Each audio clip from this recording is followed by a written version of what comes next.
Ya, shalom puji Tuhan. Selamat pagi Bapak Ibu. Kita akan kembali menggali apa yang menjadi pesan Tuhan buat kita di minggu ini. Judulnya adalah apa DNA kita? Ya, apa DNA kita? Di mana lewat pesan Tuhan ini kemarin Bapak Gembala sudah sampaikan pada hari Selasa, Tuhan lagi mengingatkan kepada kita semua siapa kita di hadapan Tuhan, ya. Dengan cara apa kita dijadikan itu begitu dahsyat dan ajaib. Ya. Nah, lewat pesan Tuhan ini kemarin Bapak Gembala juga sudah mengingatkan kepada kita bahwa mungkin hari-hari ini tidak sedikit orang percaya merasa dirinya itu biasa-biasa aja, merasa dia sebagai orang percaya itu bukan siapa-siapa. Nah, kita harus sadari bahwa Tuhan yang menciptakan kita itu punya rencana atas apa yang diciptakannya itu.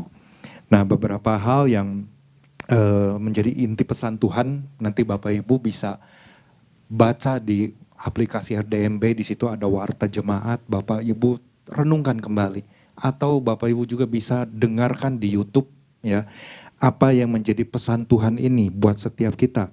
Ya, di mana kemarin kan kita dengar ada dua hal yang sudah disampaikan. Ya, disampaikan oleh Bapak Gembala ada dua hal yang patut untuk kita renungkan bersama-sama. Ya, yang pertama adalah bagaimana kita diingatkan lewat pesan ini supaya kita sadari bahwa ada DNA ilahi di dalam diri kita dan ada Tuhan yang selalu ada buat kita untuk mengaktifasinya. Ya, dan yang kedua kita juga diingatkan lewat pesan Tuhan ini, sadari bahwa standar yang Tuhan telah naikkan jangan kita turunkan lagi. Nah, penjelasannya kemarin sudah dijabarkan. Saya mendorong Bapak Ibu yang mungkin pada hari Selasa belum sempat dengar, atau mungkin juga yang hari Selasa sudah datang dengar, nggak ada salahnya ulang lagi. Ya, ketika saya mempersiapkan firman pagi hari ini pun saya dengar kembali, apa yang menjadi pesan Tuhan ini untuk kita bisa merenungkannya bersama-sama, ya. Nah, mungkin ada sebagian di antara kita sebagai jemaat Tuhan, ada yang mungkin pernah mendengar, ada juga yang tidak pernah mendengar DNA. Apa itu DNA gitu ya. Nah, yang paling mudah kan biasanya kalau mungkin Bapak Ibu pernah dengar di dalam berita-berita di televisi atau mungkin baca koran, kalau misalnya kita mendengar ada pesawat terbang mengalami kecelakaan gitu ya di udara, ketika dia lepas landas nggak berapa lama kemudian jatuh di sebuah perairan atau laut. Nah, kemudian kan biasanya setelah kabar itu dicari, kemudian mulai dicari satu titik pencarian sampai pesawat itu entah berapa lama, mungkin sekian hari baru ditemukan titik jatuhnya, ya. Hanya perkiraannya saja, tapi kan karena membutuhkan waktu, kemudian mungkin ada kesulitan-kesulitan, sampai akhirnya ya baru muncul mungkin potongan-potongan tubuh ya dan lain sebagainya. Sampai kemudian keluarga yang kehilangan biasanya kan pasti mendatangi ya aparat yang berwenang, kemudian menunjukkan identitas dari keluarganya yang mungkin ada di pesawat tersebut. Nah, ketika mungkin ada potongan-potongan yang sangat sulit untuk dikenali, biasanya ini bagian forensik yang menentukan DNA-nya ini yang cocok itu yang mana. Ya. Nah, kalau untuk DNA kan kemarin Bapak Gembala juga sudah jelaskan apa itu DNA ya dan sebagainya. Nanti Bapak Ibu bisa renungkan kembali, baca kembali ya. Nah, biasanya kan kalau kita dengar DNA itu berarti kita lagi mencocokkan sesuatu nih, ini keturunannya siapa, ini benar ini dari keluarga ini, dan sampai akhirnya bisa ditemukan seperti itu ya. Nah, tetapi kan kita lagi nggak membahas tentang hal itu. Kita lagi diingatkan pesan Tuhan ini ya. Dimana kalau Bapak Ibu baca atau Bapak Ibu renungkan, ada inti-inti pesan Tuhan yang perlu kita perhatikan baik-baik. Di situ ada beberapa poin sebetulnya. Tapi saya hanya baca sebagian aja supaya nanti tugas Bapak Ibu untuk baca kembali ya di rumah. Supaya kita benar-benar bisa tangkap, ternyata Tuhan itu maunya begini. Tuhan tuh mau kita menyadari banyak hal ya ternyata lewat pesan Tuhan ini. Nah, salah satunya adalah lewat pesan Tuhan ini kita sebagai orang percaya ya, kita harus menyadari bahwa Tuhan menciptakan kita itu secara istimewa dan mempersiapkan begitu banyak hal-hal luar biasa bagi kita. Ya. Tuhan mau kita fokus, ya, fokus kepada apa kelebihan yang ditanamkan Tuhan. Setidaknya kita sebagai orang percaya itu mulai sadar. Kalau mungkin selama ini kita lebih sering, mungkin kalau bercermin, kemarin dikatakan bercermin itu seringkali melihat kekurangan kita, ya, melihat kekurangan diri kita. Tapi melewat pesan Tuhan ini kita diingatkan supaya ayo mulai berubah ya cara pandangnya itu. Supaya kita di sini dikatakan melihat fokus kepada apa kelebihan yang ditanamkan Tuhan. Jadi setidaknya kita menyadari betul bahwa kita diciptakan secara khusus, ya, secara khusus sebagai ciptaannya yang istimewa. Berhenti, dia mulai berhenti. Berhenti dari apa? Berhenti dari mungkin selama ini kita punya cara pandang atau pikiran-pikiran kita dikuasai oleh pikiran-pikiran memandang kepada diri sendiri itu hal-hal yang berkaitan dengan kekurangan-kekurangan. Ya. Nah kita diingatkan supaya ayo buang hal itu. Ya. Nah jadi Tuhan mau kita fokus, ya, fokus kepada hal ini. Ya. Nah pagi hari ini, ya, saya apa yang saya dapatkan ya untuk mempersingkat waktu dari pesan Tuhan ini, apa yang bisa kita sama-sama renungkan supaya kita paham ya apa sih DNA kita itu ya sebagai anak-anak Tuhan ya. Karena kan kita sudah orang-orang yang sudah lahir baru di dalam Tuhan. Ketika kita lahir baru di dalam Tuhan, otomatis ya gen yang sebetulnya ada dari orang tua kita kemudian juga masuk mengalir DNA-nya Kristus. Ya kemarin sudah dijelaskan di dalam warta. Nah, apa yang saya bisa bagikan pagi hari ini, pertama adalah sadari ya bahwa kita itu harus memacu diri. Kita harus memacu diri kita.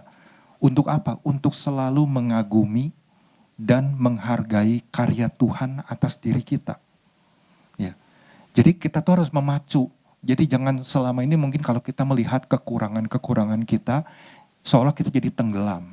Tapi mari ketika kita dapat pesan Tuhan ini, berarti harus ada sebuah keputusan. Mulai detik ini saya harus memacu diri saya supaya saya bisa benar belajar untuk mengagumi dan menghargai setiap karya Tuhan di dalam hidup saya pribadi, ya, di dalam hidup Bapak Ibu semua, ya secara pribadi. Nah, kalau kita lihat kan ini ayat dasar dari firman Tuhan ini diambil dari kitab Mazmur pasal ke-139 ayat yang ke-14. Ini yang menjadi dasar pesan Tuhan di minggu ini.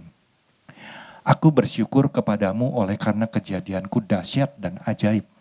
Ajaib apa yang kau buat dan jiwaku benar-benar menyadarinya. Nah saya melihat juga di beberapa versi Alkitab terjemahan bahasa Indonesia lainnya. Ya, di antaranya versi mudah dibaca. Di situ dikatakan begini, aku memuji engkau karena engkau menciptakan aku dengan cara yang menakjubkan. Ya.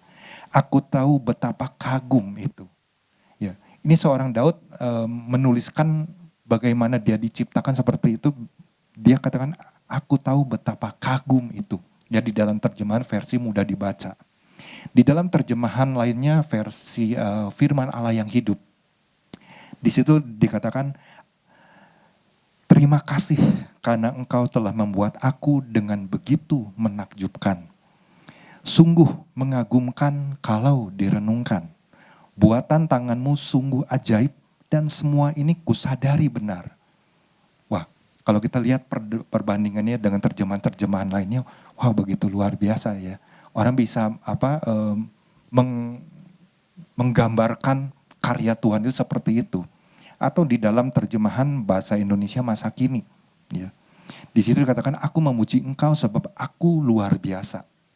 Ini bagaimana seorang Daud mengatakan kepada dirinya, aku tuh luar biasa. Segala perbuatanmu ajaib dan mengagumkan, aku benar-benar menyadarinya.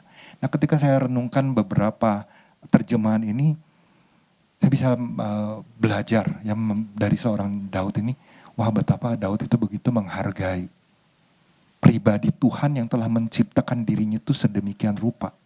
Ya sampai kalau dalam terjemahan barunya kan di sini, ajaib apa yang kau buat.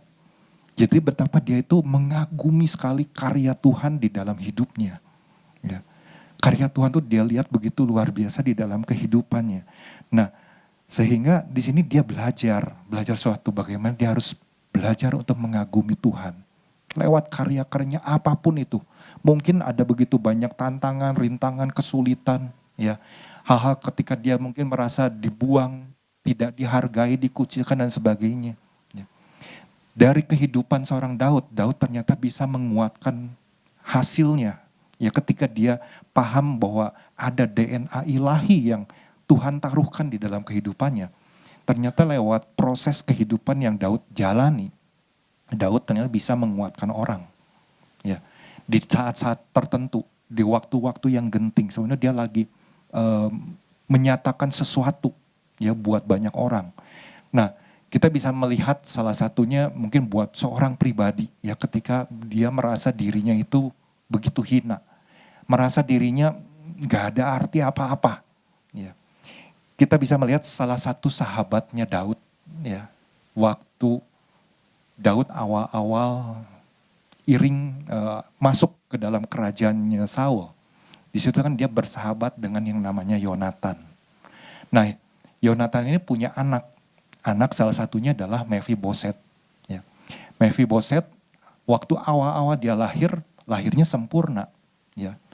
Tapi kemudian dalam satu peristiwa, inang pengasuhnya itu lagi ngangkat Mephiboset, berlari, kemudian anak ini jatuh. Akhirnya kakinya jadi timpang. Ya, di usia sekitar 5 tahun, kakinya jadi timpang. Saya membayangkan seorang Mephiboset usia 5 tahun, kira-kira dia ngerti gak ya? Waktu dia tiba-tiba dari yang tadinya jalannya normal, kemudian jadi timpang. Ya. Seperti itu. Mungkin bisa jadi dia menyadari hal tersebut. Ya. Mungkin ada kesedihan tertentu. Tapi pada waktu itu nggak tahu gimana, nggak bisa diatasi. Yang namanya timpang kakinya ini nggak bisa disembuhkan seperti itu. Sampai mungkin berjalannya waktu dari tahun ke tahun. Saya nggak tahu apa yang ada di dalam pikiran seorang Mephiboset. Ya. Sampai di dalam satu titik ketika itu Daud mendengar bahwa ada satu anak dari Yonatan yang masih hidup, ya, yaitu Mephiboset. Nah, Daud ingat akan perjanjian dia dengan sahabatnya yang sangat dekat ini Yonatan, apa yang sudah dia buat perjanjiannya ini. Sampai akhirnya dia menemukan ya yang namanya Mephiboset ini. Dan Daud katakan bahwa apa yang pernah atau segala hal yang menjadi milik dari Saul kakeknya ini akan diberikan kembali buat seorang Mephiboset, ya, akan dikembalikan. Dan Daud minta supaya Mephiboset, engkau harus tinggal di istana bersama dengan aku. Engkau harus makan hidangan bersama-sama dengan aku. Ya. Buat seorang Mephiboset pada waktu itu kan mungkin dia merasa dirinya itu ya karena hina, biasa-biasa aja. Saya bisa apa? Kaki saya tuh timpang. Ya. Tapi dia diubahkan cara pandang, cara pikirnya lewat seorang Daud. Karena apa? Kan Daud sudah belajar banyak hal. Ya. Daud belajar banyak hal yang membuat dia tuh tahu bahwa dia punya DNA ilahi yang ternyata DNA ilahi ini ternyata bisa memberikan dampak buat orang lain. Ya. Supaya Mephiboset itu belajar menghargai loh. Ayo kamu belajar menghargai, kamu gak perlu menyesali diri kamu bahwa kaki kamu timpang. Kamu gak usah menyesali bahwa kamu gak bisa berbuat apa-apa, kamu bisa melakukan sesuatu. Ya. Bapak Ibu bisa lihat di dalam 2 Samuel pasal yang ke-9, ayat yang ke-8. Ini kan setelah bertemu ya dengan Mephiboset. Nanti Bapak Ibu bisa baca di rumah kisahnya. Ya, jadi saya cuma ambil beberapa ayat-ayat tertentunya. Di sini dikatakan lalu sujudlah Mephiboset, jadi dia bersujud di hadapan Daud dan berkata, apakah hambamu ini sehingga engkau menghiraukan anjing mati seperti aku? Mephiboset menyamakan dirinya seperti anjing yang mati. Kalau anjing yang mati itu udah gak ada gunanya sama sekali. Bangkai disebutnya mungkin seperti itu. Aku tuh cuma seorang yang hidup tuh seperti bangkai. Bangkai yang mati, gak ada gunanya. Bau mungkin ibaratnya seperti itu. Itu pandangan yang benar-benar sangat-sangat salah di mata Tuhan. Tuhan gak mau hal yang seperti itu terjadi. Ya, mungkin buat setiap kita orang percaya hari-hari ini, mungkin ada yang menganggap dirinya seperti itu. Menganggap dirinya tuh sangat-sangat hina sekali. Gak ada manfaatnya sama sekali di dalam kehidupannya. Tapi Daud merubah cara pandangnya dari seorang Mephiboset ini karena apa? Karena Daud punya pengalaman-pengalaman hidup bersama dengan Tuhan. Dan pengalaman hidup itulah yang dia bagikan, yang dia ingatkan buat seorang Mephiboset. Engkau gak boleh berpikir seperti ini loh.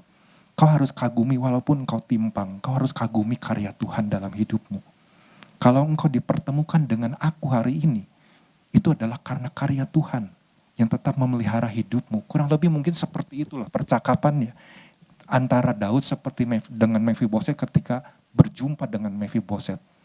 Daud kuatkan, Daud mencoba untuk menyisipkan sisi-sisi positif dari seorang Mephiboset ini lewat karya Tuhan di dalam kehidupan seorang Mephiboset. Sehingga Mephiboset punya cara pandangnya dirubah. Ayo kamu harus bangkit. Ya, kamu gak usah takut. Kamu ada di dalam perlindungan aku sebagai seorang raja. Ya kurang lebih seperti itulah. Jadi di sini Mephiboset belajar. Ya, pasti Daud akan selalu mengajarkan, ayo kamu harus bersyukur. Walaupun mungkin saat ini engkau cacat ya di dalam tubuh. Tapi engkau itu masih punya kemampuan, engkau punya talenta, engkau punya banyak hal yang masih bisa engkau kerjakan. Kurang lebih seperti itulah. Yang membuat Mephiboset akhirnya mungkin belajar menghargai dirinya sendiri. Oh iya, ternyata karya Tuhan itu enggak seburuk seperti apa yang mungkin selama ini menguasai hati dan pikirannya. Yang membuat dia akhirnya bersembunyi, enggak mau ketemu orang mungkin, takut ya, dan lain sebagainya. Nah ini yang kita sama-sama pagi hari ini belajar ya. Jadi Tuhan itu bisa punya banyak cara ya untuk menolong kita waktu kita menyadari siapa diri kita di hadapan Tuhan. Ya. Tuhan bisa utus seorang Daud untuk bisa membawa seorang Mephiboset pulih cara pandang, cara pikirnya, untuk melihat karya Tuhan di dalam kehidupannya.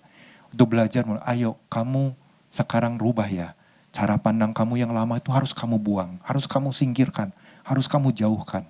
Kamu itu berharga di mata Tuhan.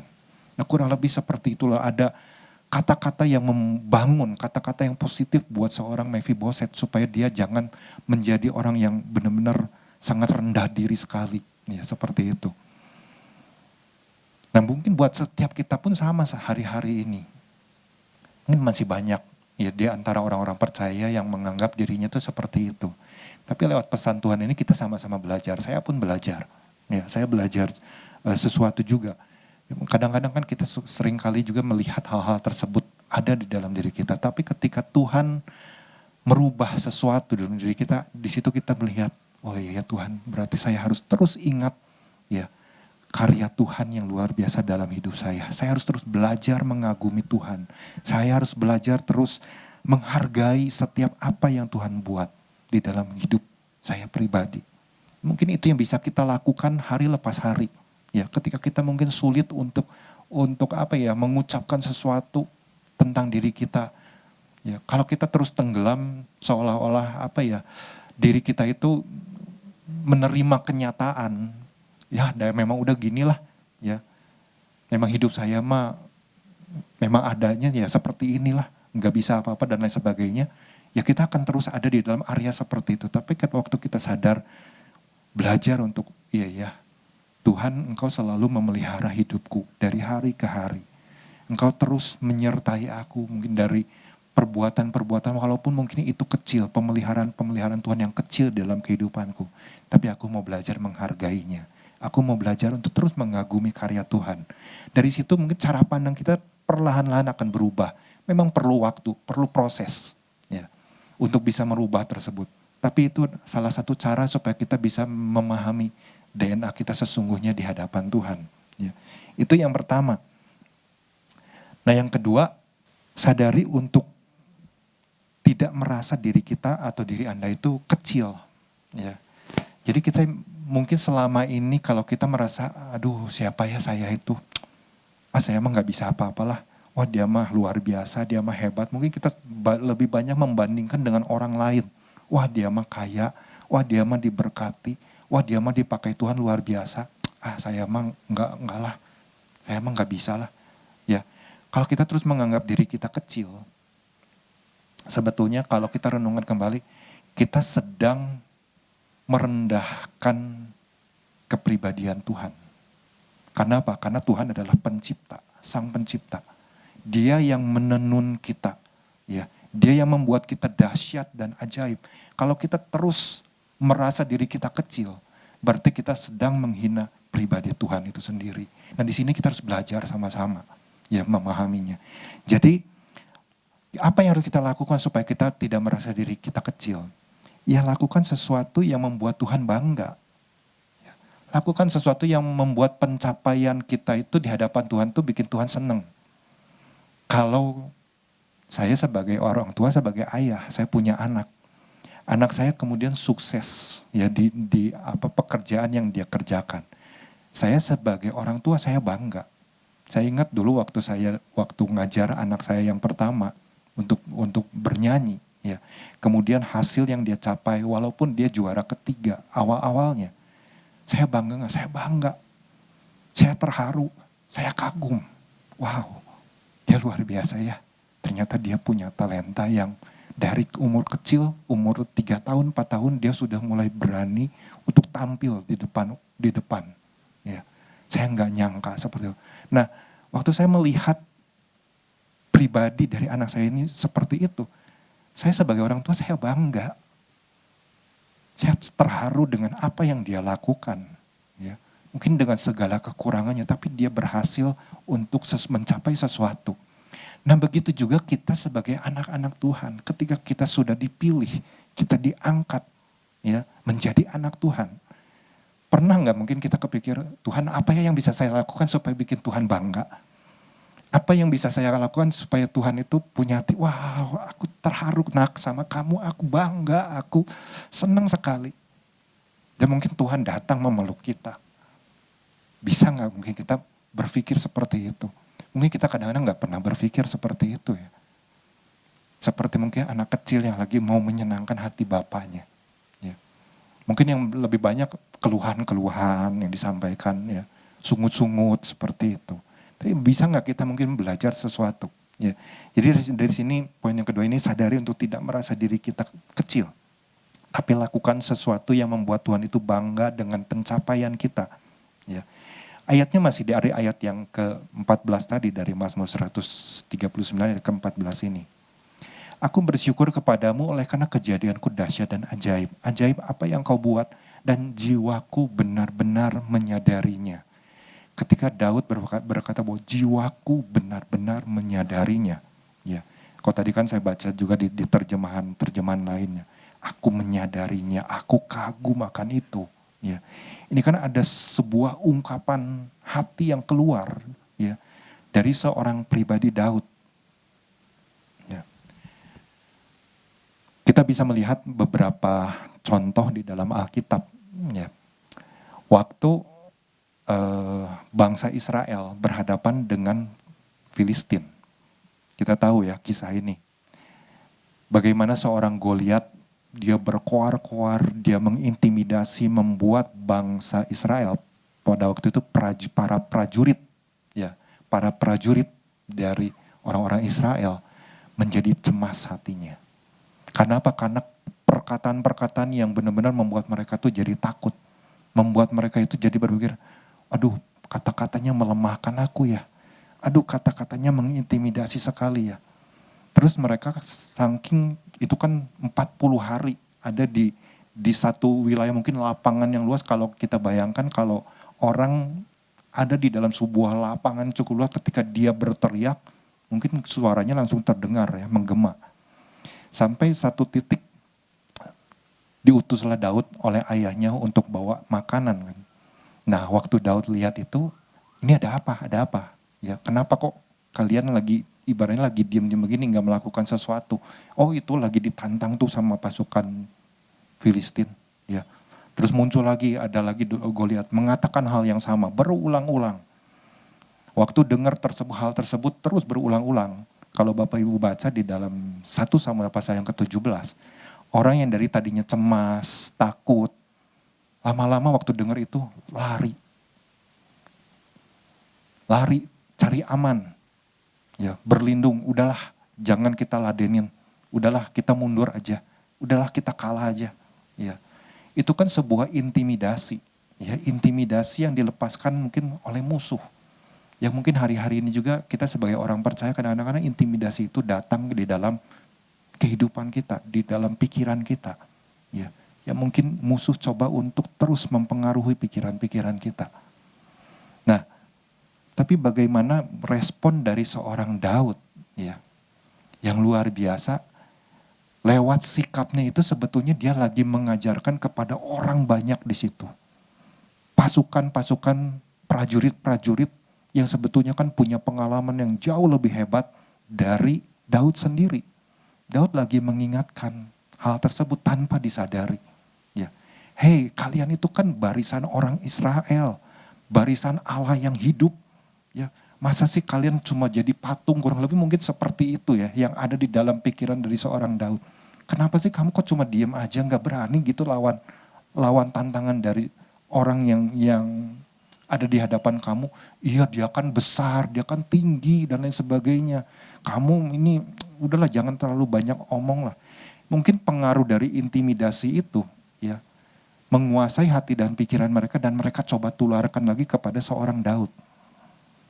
Udahlah kamu itu anak muda bisa apa sih? Kamu gak punya pengalaman ngadepin orang seperti itu. Kita aja yang udah dilatih aja kita takut ya.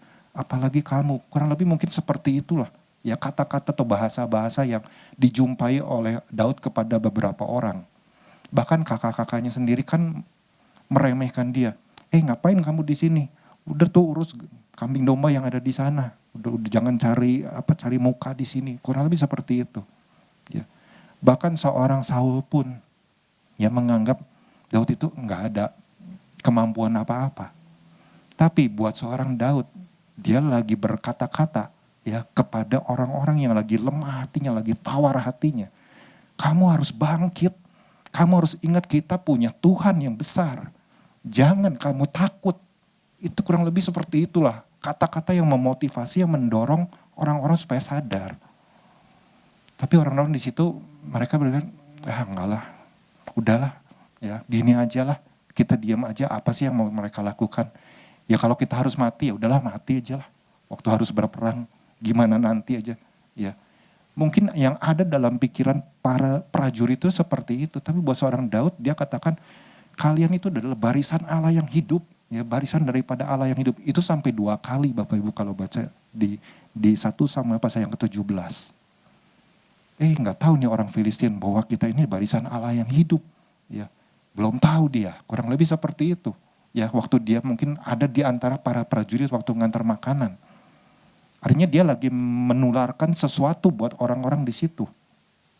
Nah, kemudian kan kemarin kita juga dengar dari Pak Ishak ya, apa waktu Daud udah ada di tengah-tengah lapangan berhadapan dengan Goliat. Perkataannya itu kan pasti menggema kemana-mana. Ya, engkau mendatangi aku dengan pedang tombak dan lembing, tapi aku mendatangi dengan nama Tuhan Allah semesta alam. Itu kan pasti kedengar semua.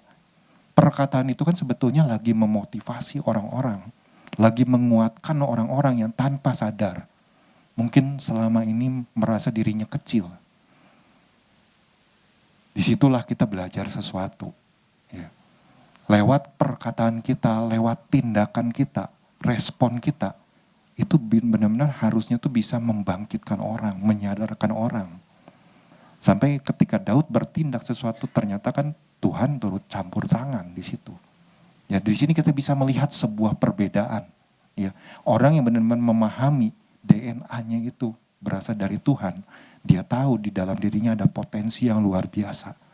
Ada hal-hal yang dahsyat yang Tuhan lagi taruhkan di dalam kehidupannya. Tapi kalau dirinya terus menganggap dirinya kecil, terus kecil. Udahlah gini aja, udahlah cukuplah segini aja. Tuh syukurin aja lah.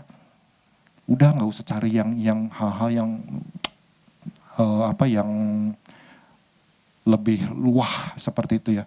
Kadang-kadang kan mungkin ada perkataan-perkataan seperti itu yang melemahkan kita. Ya. Tapi di sini kita belajar. Ya. Kita belajar satu tokoh lagi, namanya Musa. Musa waktu dia ketemu sama Tuhan, kemudian Musa kan dapat satu tugas, kamu harus pimpin bangsa Israel keluar dari tanah Mesir. Aku akan melakukan perkara-perkara dan Tuhan sudah menguraikan semua. Tuhan sudah bukakan kunci-kuncinya. Kalau kemarin kita kan belajar bahwa Tuhan, kita harus datang sama Tuhan yang bisa membuka, mengaktifasi. Ya. Tuhan lagi bukakan sesuatu. Udah dijelaskan sedemikian rupa, tapi buat seorang Musa, dia merasa, aduh Tuhan bisa nggak ya? Nah, kalau Bapak Ibu buka di dalam Keluaran pasal yang keempat, di situ apa yang Musa katakan? Ayat yang ke-10. Lalu kata Musa kepada Tuhan, jadi ini kan setelah percakapan Musa dengan Tuhan, ya sekian lamanya. Tuhan, aku ini tidak pandai bicara, dahulu pun tidak, dan sejak engkau berfirman kepada hambamu pun tidak. Sebab aku berat mulut dan berat lidah. Musa menganggap dirinya itu kecil. Tuhan, aku gak bisa lah. Aku berat mulut, aku berat lidah. Aku gak bisa ngomong, Tuhan. Kemudian Tuhan katakan apa? Di ayat yang selanjutnya. Tapi Tuhan berfirman kepadanya, siapakah yang membuat lidah manusia? Siapakah yang membuat orang bisu atau tuli? Membuat orang melihat atau buta? Bukankah aku, yakni Tuhan? Tuhan lagi ingatkan tentang hal tersebut. Tuhan loh yang membuat lidah, membuat mulut, yang membuat orang itu mampu untuk berbicara dan tidaknya. Ya. Kemudian Musa berkata lagi, dia pikir-pikir lagi lama. Tuhan, udah utus sajalah yang lain lah. Jangan utus aku. Ya. Dia lagi mengecilkan lagi dirinya sendiri. Tapi Tuhan katakan, enggak, kamu yang harus pergi. Aku bisa melakukan dengan berbagai cara. Ingat ada Harun yang akan mendampingi. Aku akan memerintahkan Harun untuk mendampingi engkau. Dia akan dipakai sebagai alat untuk berbicara. Dan kita bisa lihat kan lewat apa yang Tuhan sudah lakukan dalam kehidupan Musa. Musa mengalami sendiri apa yang Tuhan lakukan dalam kehidupannya. Wah, Tuhan bukakan banyak hal. Tuhan aktifasikan lagi dalam kehidupannya. Hal-hal yang mungkin selama ini membentengi cara pandang, cara pikir Musa. Yang mungkin menganggap dirinya itu jadi kecil. Dan Musa melakukan sesuatu yang bisa membuat, seperti ini loh yang harus kamu lakukan. Tuhan masih bangga dengan apa yang respon dari seorang Musa. Di mana Musa, oke lah Tuhan, kalau engkau yang memang memerintahkan seperti itu, aku bersepakat sama engkau. Aku mau melakukan itu. Ya. Dan Musa kan pada akhirnya kalau kita bisa melihat seorang Musa itu kan ternyata bukan pada akhirnya enggak menjadi orang yang berat mulut sama berat lidah. Bagaimana dia mengajarkan hukum-hukum Tuhan kepada generasi yang baru, angkatan yang baru. Kalau Bapak Ibu baca di dalam Ulangan, itu kan luar biasa sekali. Tulisan-tulisan dari seorang Musa, Musa sampaikan lagi kepada mereka. Apakah Musa menjadi orang yang berat lidah? Enggak. Dia berubah. Karena apa? Karena ada Tuhan yang menyertainya. Ya. Karena kita belajar sama-sama pagi hari ini. Ya. Kita harus menyadari, ya, di dalam Efesus pasal yang kedua yang ke-10 dikatakan apa? Ayat yang sudah terkenal. Karena kita ini buatan Allah. Ya. Kita adalah buatan Allah. Kita diciptakan, di situ dikatakan dalam Kristus Yesus. Tujuannya adalah apa? Melakukan pekerjaan baik yang dipersiapkan. Jadi Tuhan sudah persiapkan pekerjaan-pekerjaan baik di dalam setiap manusia. Ya. Ia mau supaya kita hidup di dalamnya. Ya. Nah, ada satu tokoh, Bapak Ibu mungkin kenal yang namanya Helen Keller. Ya. Dia dari kecil, awalnya dia normal. Punya mata, telinga, ya mau semuanya normal. Tapi kemudian karena demam yang tinggi, ya satu penyakit yang membuat dia akhirnya pada waktu itu menjadi buta. Kemudian menjadi tuli. Bahkan dia berkata pun sangat-sangat sulit, ya, di usianya yang masih kecil. Nah, apa yang terjadi itu membuat seorang Helen Keller ini ya mungkin keseimbangan jiwanya itu terganggu, ya. Kadang-kadang apa yang mungkin dia kecewa mungkin melihat dirinya kok tiba-tiba jadi gelap seperti ini, kok tiba-tiba aku nggak bisa melakukan ini itu, ya. Harus jalan mungkin nabrak sana nabrak sini, mau bicara aja susah, ya. Mau denger aja kok nggak bisa gitu, seperti itu. Itu membuat ya terganggu, ya setidaknya dia mengalami hal goncangan dalam kehidupannya. Sampai satu saat dipertemukan dengan seorang guru yang namanya Anna Sullivan kalau nggak salah. Ya. Nah, ternyata Anne ini pun kisah hidupnya nggak beda jauh mirip dengan apa yang dialami oleh Helen Keller. Anne ini sebagai guru, dia hampir mengalami kebutaan ya di usianya yang kelima. Ya, dia hampir mengalami kebutaan. Karena apa? Karena penyakit juga. Tapi dia penyakitnya lebih kepada penyakit mata. Ya. Namun Anne ini dia cukup tertolong karena operasi yang dilakukan. Cuman dia tetap matanya tuh nggak bisa melihat dengan jelas, jadi low vision. Ya. Nah, Anne sangat memahami apa yang ada di dalam hati dari seorang Helen Keller ini. Ya. Di dalam mungkin keguncangan dari seorang Helen, ya, bagaimana dia memperkenalkan kata demi kata. Ya. Kata pertama yang diperkenalkan kepada Helen Keller ini adalah kata boneka. Ya, dalam bahasa kalau di bahasa Inggrisnya kan doll, D-O-L-L. Ya, itu lewat apa? Lewat mungkin rabaan seperti itu. Tapi buat seorang Helen, dia menangkap hal tersebut tuh cukup sulit gitu. Karena dia nggak mengenali ini apa. Dikasih tahu, oh ini boneka, ini. Untuk menangkapnya aja sangat-sangat lambat. Untuk menangkap satu kata aja sangat lambat. Sampai akhirnya dia punya Anne ini, ya. Karena dia bisa memahami apa yang terjadi dalam diri seorang Helen ini, pasti nggak mudah. Dia mencoba dengan sesuatu yang berbeda. Dia bawa Helen itu keluar, ya, belajarnya itu di luar, tidak di ruangan. Karena kalau di ruangan kadang-kadang mungkin Helen ngamuk seperti itu, ya, sulit untuk dikendalikan. Jadi dia bawa keluar. Mungkin satu saat diperkenalkan dengan yang namanya air. Coba kamu sentuh air. Dia mungkin sentuh, ini apa? Ini air. Oh, dalam bahasanya water. Oh, ini. Mulai dia kenal lagi, oh ada kata water, ada kata doll. Sampai satu hari dia bisa menangkap 20 kata. Nah, sampai bimbingan ini yang luar biasa, dia menjadi seorang sahabat, seorang guru buat seorang Helen Keller, yang mana kesuksesan dari Helen Keller ini tidak lepas dari seorang Anne yang pernah juga hampir mengalami kebutaan seperti Helen ini. Ya. Dan nanti Bapak Ibu bisa baca kisahnya lah, bisa cari ya di Google. Itu hal yang luar biasa, artinya kita belajar sesuatu bahwa Tuhan itu punya banyak cara untuk menolong, ya, untuk membangkitkan seseorang supaya orang itu sadar dengan keberadaan dirinya, bahwa dia tuh tidak diciptakan untuk menjadi orang yang cacat, orang yang tidak mampu apa-apa.